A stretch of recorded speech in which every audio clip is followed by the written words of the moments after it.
Last climax ladies తోటి కేక పుట్టించిన అసలు ఎక్కడ కూడా డిసప్పాయింట్ అనిపించలేదన్న. అసలు డాన్ క్యారెక్టర్ అయితే మామూలు లేదన్నమాట.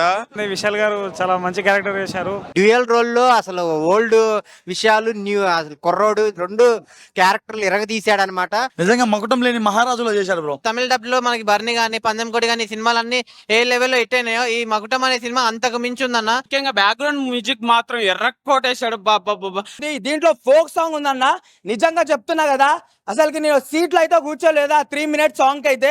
డైరెక్షన్ మాత్రం విశాల్ గారు పీక్స్ ఇంకా చెప్పక్కర్లేదు. ఏది ఒరిజినల్ ఏది మనం ఎంతవరకు రిసీవ్ చేసుకోవాలి అన్న సోషల్ మెసేజ్ అనేది యాక్సాప్ కి ఇచ్చాడు అన్న. ఆయనే డైరెక్ట్ చేసి ఆయన యాక్ట్ చేయడం అంటే చాలా కష్టం. 2 roles కూడా చాలా బాగా చేశారు ఆయన. విశాల్ అన్న యాక్టింగ్ అయితే చింపేశాడు. ఇంకా సినిమా మాత్రం ఓవరాల్ గా సూపర్ గా ఉంది. సినిమా అయితే సూపర్ ఉందన్న. సినిమాలు పందెంకోడి ఆ బర్ని అలాంటి వైపు తీసుకుంటున్న సినిమా అయితే సినిమా అయితే నాకు బాగా నచ్చింది.